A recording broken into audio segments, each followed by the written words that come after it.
Hello all, welcome to cinema కబుర్లు. మన టాలీవుడ్ లో ప్రెసెంట్ ట్రెండ్ అవుతున్న వర్డ్ ఏంటి అంటే పెయిడ్ ప్రీమియర్. అంటే మూవీ రిలీజ్ డేట్ కి ముందు రోజు ఈవినింగ్ నుంచి షో స్టార్ట్ అవ్వడం. ఈ ట్రెండ్ ఇప్పుడు మన టాలీవుడ్ లో బాగా కమర్షియల్ అయిపోయింది. పెద్ద సినిమాల విషయం పక్కన పెడితే చిన్న సినిమాలకి ఈ పాయింట్ బాగా యూస్ఫుల్ అవుతుంది అని ఆడియన్స్ రియాక్ట్ అవుతున్నారు. దిల్ రాజు గారు కూడా ఈ టాపిక్ మీద రియాక్ట్ అయ్యారు. ఇది ఒక మంచి ఆలోచనే. ఈ పెయిడ్ ప్రీమియర్స్ వల్ల మూవీ బాగుంటే హిట్ చేసేస్తున్నారు, తేడా కొడితే ఫస్ట్ డేనే ఫ్లాప్ చేసేస్తున్నారు అని చెప్పారు. ఈ పాయింట్ రీసెంట్ గా రిలీజ్ అయిన చాలా సినిమాలకి అప్లై అయింది. దీని వల్ల చిన్న సినిమాల్లో ఏ సినిమాలో కంటెంట్ ఉన్నా ఆ సినిమాలకి ఫ్యామిలీ ఆడియన్స్ ఫస్ట్ డేనే వెళ్ళడం స్టార్ట్ చేశారు. ఇంతకు ముందు ఫస్ట్ డే మూవీ చూడడానికి టికెట్ కోసం థియేటర్స్ దగ్గర లైన్ లో రక్తాలు చిందించే వాళ్ళం. కానీ ఇప్పుడు ఆన్లైన్ సర్వీసెస్ వచ్చాక మొత్తం ఈజీ అయిపోయింది. ఇంట్లోనే టికెట్ బుక్ చేసుకుని సినిమాలు చూసేస్తున్నాం. అలాగే ఒక సినిమా హిట్ అయిందో ఫ్లాప్ అయిందో తెలుసుకోవడానికి వారం రోజులు వెయిట్ చేయాల్సిన పని లేకుండా ఫస్ట్ డే రోజే మూవీ రిజల్ట్ తెలిసిపోతుంది. ఇప్పుడు ఉన్న చిన్న హీరోస్ లో సుహాస్ మూవీస్ కి ఈ పెయిడ్ ప్రీమియర్స్ కాన్సెప్ట్స్ బాగా యూటిలైజ్ అయ్యింది. తన మూవీస్ లో ప్రాపర్ కంటెంట్ ని పెట్టుకొని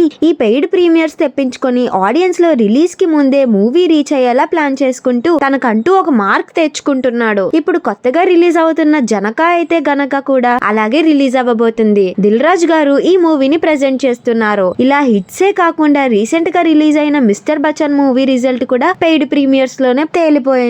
మూవీలో కంటెంట్ ఉంది అనుకుంటే పెయిడ్ ప్రీమియర్స్ లో మూవీలో ఏం లేదు అని తేలిపోయింది. సో ఫస్ట్ డేనే మూవీ షెడ్ కి వెళ్ళిపోయింది. చూసారా టెక్నాలజీ రోజు రోజుకి ఎలా డెవలప్ అయిపోతుందో. పర్లేదండి, టెక్నాలజీ ఎంత డెవలప్ అయినా పర్లేదు, కానీ సినిమాలకి దెబ్బ పడకుండా ఉండే స్థాయి రాకుండా ఉంటే చాలు. పెద్ద సినిమాలు చిన్న సినిమాలు అని తేడా లేకుండా కంటెంట్ ఉన్న సినిమాలు మంచి సక్సెస్ అవ్వాలి. అండ్ ముందు ముందు ఇంకా మంచి ఐడియాలజీస్ రావాలి. మన ఫిలిం ఇండస్ట్రీలో చాలా మంది talented directors, talented actors, star actors, star directors చాలా మంది ఉన్నారు. అందుకే ప్రతి సినిమా పిచ్చోడు మన టాలీవుడ్ ఇండస్ట్రీయే గొప్ప అని చెప్పుకుంటూ గర్వపడుతూ ఉంటాడు. మన టాలీవుడ్ బాధ్యతలే కాదు, పక్క ఇండస్ట్రీ వాళ్ళు కూడా TFI గొప్ప అని చెప్తూ ఉంటారు. అండ్ ఇది పక్కన పెడితే రీ రిలీజ్లు. ఇంకా ఈ రీ రిలీజ్ల సంబరాలు అయితే సినిమా అభిమానులు మామూలుగా సంబరాలు చేసుకోవట్లేదు. అంత ఎందుకు, నిన్నే పవన్ కళ్యాణ్ గారి ఫ్యాన్స్ ఎలాంటి రచ్చ చేశారో చూసాం. ప్రతి రీ రిలీజ్ ని ఆడియన్స్ పండగలా సెలబ్రేట్ చేసుకుంటున్నారు. వాళ్ళ అభిమాన హీరో బర్త్డే వస్తే చాలు పక్క వింటేజ్ ఫిలిం ఒకటి రీ రిలీజ్ అవ్వడం, ఫ్యాన్స్ వెళ్ళి ఆ సినిమాకి వైబ్ అవ్వడం, ఇది ఒక కొత్త ట్రెండ్.